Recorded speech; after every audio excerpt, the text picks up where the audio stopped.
Hello and welcome once again to Straight Bat, my weekly video blog where, as the title suggests, I comment with a straight bat. And today I want to focus on a 7-letter word that should dominate the national conversation over the next 6 months. The simple word is vaccine. Will India be able to vaccinate all its citizens and make them in a way protected against COVID virus by December this year? That's the question I have been asking now for weeks.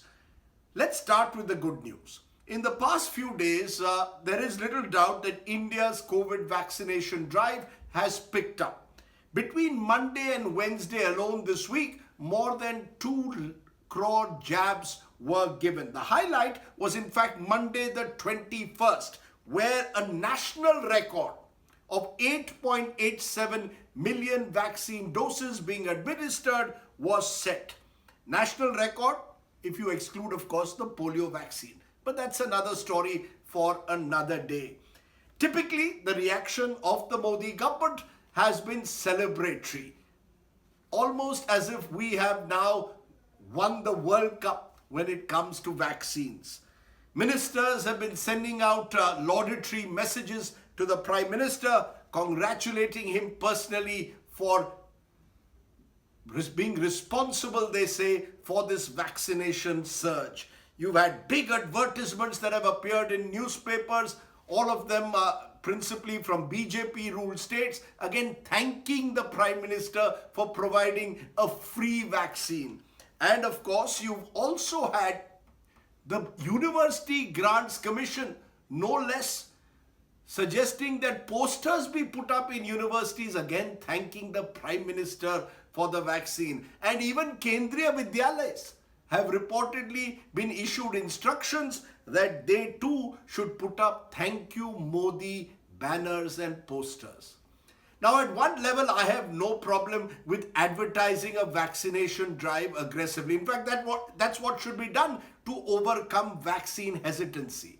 But there is a difference between an advertising campaign that's aimed at encouraging people to vaccinate and a self-promotion campaign. And I think somewhere that is where the problem has, in a way, emerged during our vaccination program. It's been caught up in political populism once again. And I ask myself, why should, for example, a vaccine certificate that I get carry the picture of Prime Minister Modi or chief ministers or any political leaders for that matter? Why should a vaccine be pitched as free for all when actually there are lakhs of people, myself included, who've already paid for it in private hospitals?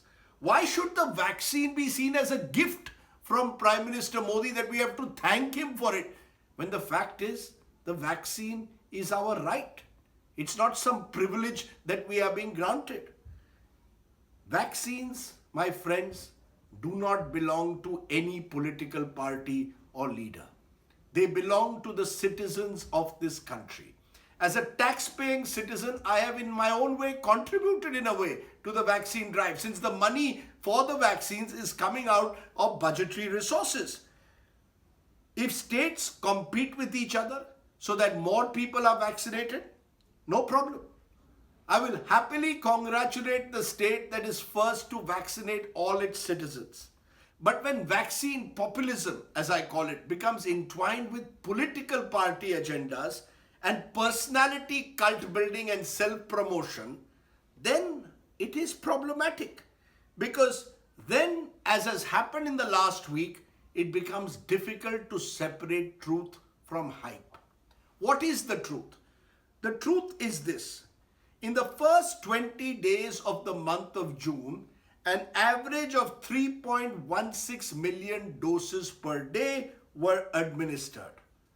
Now let's get the data here.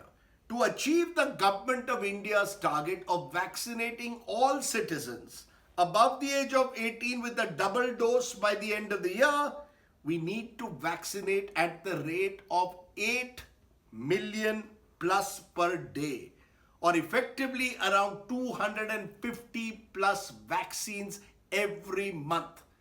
That's the asking rate, in a way, to achieve the government's target. Now, the key therefore to achieving this target is twofold. One, to ensure demand, which seems to have been built up, and the government deserves some credit both at the center and in states for that, but critically also vaccine supplies, because the government has told us through its own figures that the Serum Institute of India, which manufactures Covishield, will manufacture around 80 million to 100 million doses per month from July. Covaxin capacity is uncertain. It's completely shrouded in some kind of mystery as to how many Covaxin doses will be available, for example, in July and August, but it's clearly less than Covishield. You can add a few million Sputnik doses which should be available from August. The fact is we need to reach 250 million. None of these numbers are adding up to 250 million doses to be administered per month. The fact, as I said, therefore, is that we are today in no position, it seems, to say with any conclusiveness that we will be there at the end of the year with all our adult citizens vaccinated. The numbers just don't add up. Maybe the government knows something that you and I don't, because there's a lack of transparency as always in government decision making. If, on the other hand, the government is right and they have a plan in mind and are able to achieve their targets, I will be the first to congratulate them. If, on the other hand, the numbers are going to go up and down depending on political interests or in a sense what people are calling event management, then I have an issue with it. Because vaccines cannot be part of an event management machine. Remember, in the month of April, the Modi government announced a tika utsav, tried to create an excitement or buzz around vaccinations. That was the same month when COVID 2.0 resulted in deaths and chaos across the country. There was a deathly spiral. And the fact is that the tika utsav, therefore, was completely derailed by the failure to address the critical questions of oxygen, ICU beds, and much else. A vaccination drive, therefore, net cannot be treated like a T20 or a one-day match. It is not a thali bajao diya jalao event. A vaccination is a painstaking, arduous process, one day at a time, where you have to continue to build up and ensure that the momentum is sustained. It involves the center, the states, community leaders, and indeed, in a sense, the private sector as well. Which is why my view is that the map of India with the Tiranga and people from every state should be on my vaccine certificate. As I said earlier, the vaccine doesn't belong to an individual or a political party. It belongs to the citizens of India. Let me also today leave you with a story that in a sense typifies what is happening at the moment. Earlier this week, on Monday, the historic milestone, record-breaking Monday, I got an early morning call from a friend in Madhya Pradesh. And he claimed excitedly, belongs to the bureaucracy there, Rajdeep ji, I have big news for you. Today, Madhya Pradesh is going to break the national record for the most vaccinations done by a single state. Please keep space for it on your primetime news. I said, sure, I'll do it.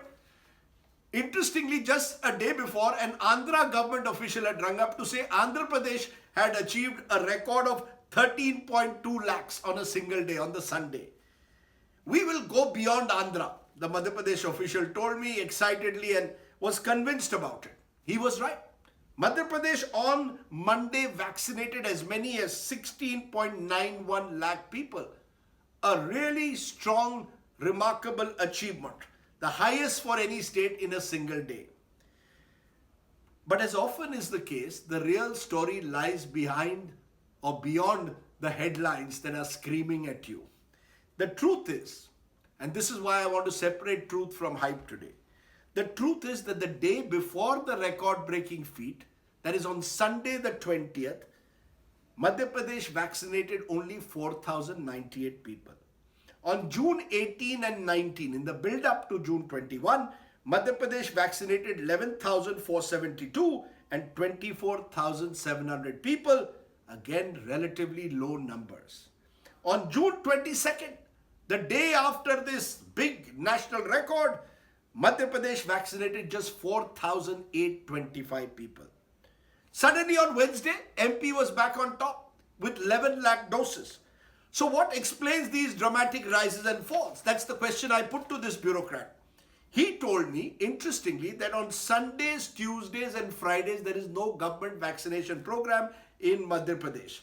We focus our attention, he said, on the remaining 4 days. We don't focus on these 3 days. Fair enough, I said.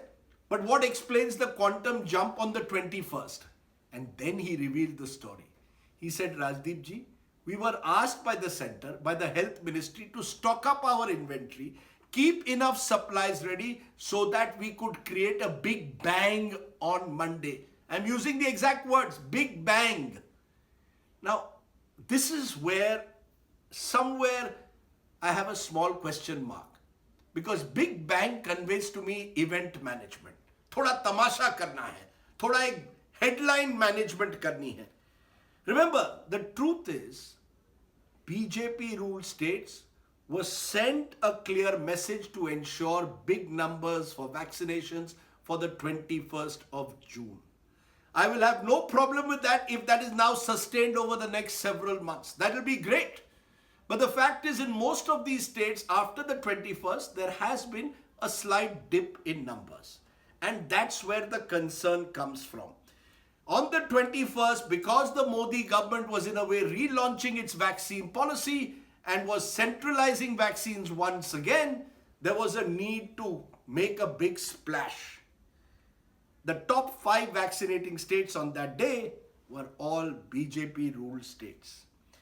Let me also point out that even within a state, there are sharp regional disparities emerging. In the same Madhya Pradesh, for example, more than 60% of Indore district has received at least one jab of the COVID vaccine. But in Jhabua, which is tribal dominated, it's less than 15%. That's a huge difference. And therefore, I think the challenge of our times is not to make this about BJP versus Congress ruled states, as our politicians tend to do, but more about ensuring that every Indian citizen, be it in a big city or a small village, gets vaccinated over the next 6 months. I have told this story, in fact, today, not so much to pit a BJP state against an opposition ruled state, but to leave a small statutory warning as we enter a critical phase of vaccinations. A vaccine drive is not a one-day match or a T20 match. It's a grueling test match. And the fact is, we lost the ultimate cricket test on the cricket field this week. We cannot afford, my friends, to lose the vaccine test. Think about it. That was the Straight Bat. Do subscribe to my YouTube channel for many more such videos. Thanks for watching. Stay well, stay safe.